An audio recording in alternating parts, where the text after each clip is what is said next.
You ask Tiger to solve. This deals with linear equations with one unknown. The final result is x equals 1. Let's solve it step by step. Group all x terms on the left side of the equation.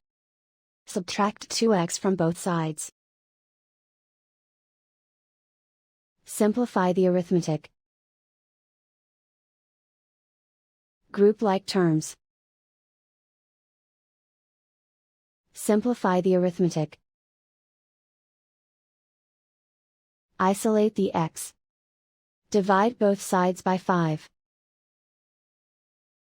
Simplify the fraction.